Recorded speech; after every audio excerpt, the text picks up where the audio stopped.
coming in, that made us to say, no, we'll stand behind you. We are firm in saying such measures that are considered by some department or by some leaders within the GPU shouldn't really have a hold on you, because we can explain why this is matter. So we are grateful that the push that as an ANC we made through the information that you, Comrade Hlomuka, provided to us is actually lay bare that it is not because of money stolen, hidden somewhere else. It's just that the budgeting has actually been over years disadvantaging the department. And therefore, it's not suddenly that money has just disappeared now. Over years, we can count how much has been. You see, if monies are allocated, and sometimes now National Treasury says, no, we'll have austerity measures and the budget cuts of departments, all of them by 2%. If you cut social development 2%, you're probably taking about 4 million from them. But if you cut 2% of a budget that is about 62 billion, then that 2% is a significant. It's almost equivalent to building a new school.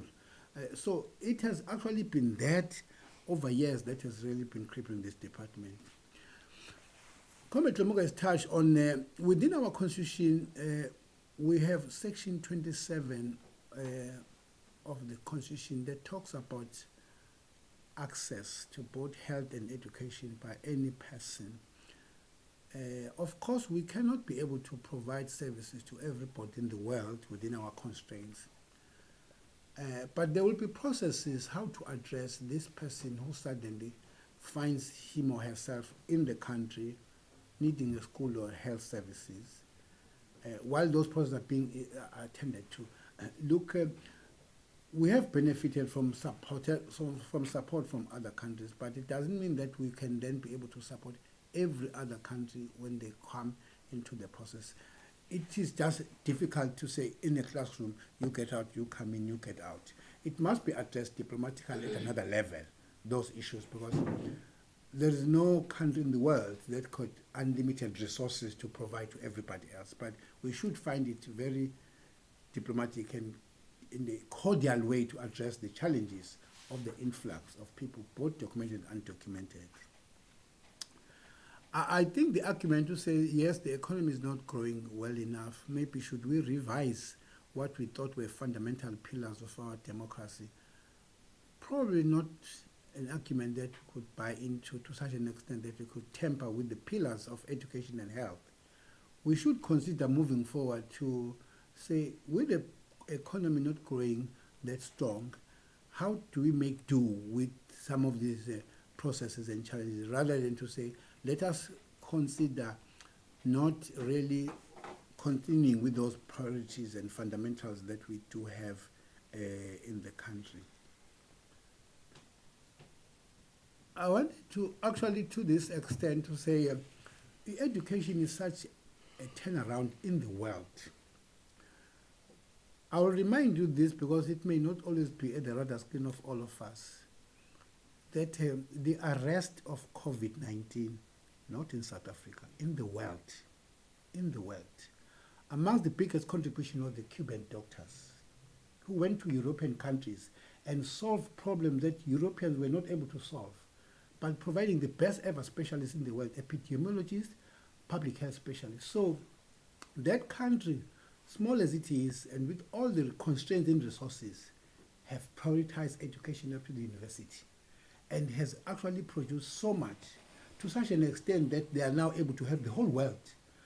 If anybody would not actually accept that point, that the arrest of COVID-19, the deaths were reduced, of course, there are allies, they came and supported us in the country, but they even went to countries that were grappled by COVID strongly, Spain, Italy, and the whole of Europe.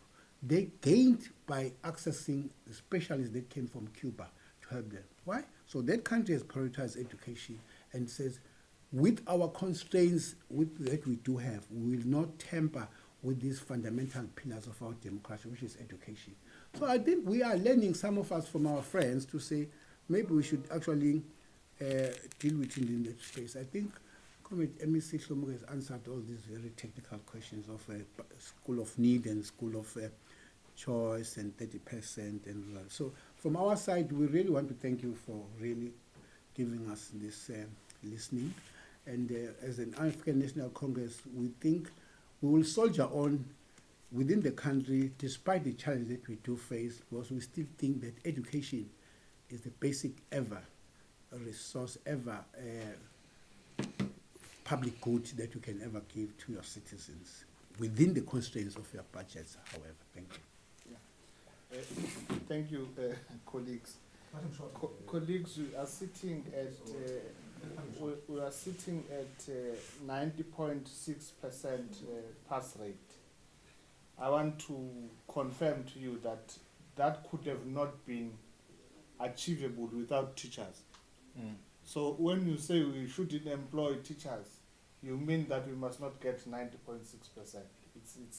It would be irrational, Comrade Hlomuka, if you to consider not to employ teachers. No, still going to employ them. It is same as saying in hospitals, fire nurses and expect quality services in the healthcare center. It's practically impossible.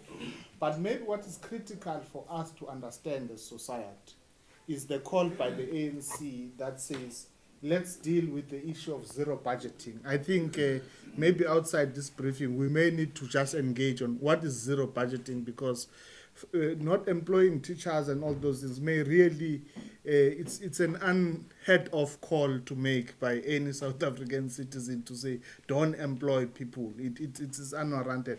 But be that as it may, colleagues, I don't think there are follow-ups that are still there. We are not going to open a dialogue. We will only take questions, and in the event there's a dialogue, last shot. Okay, but as soon as I feel like you're out of line, I'll have to cut you, sir. Yeah, or any other person. Yeah, thanks.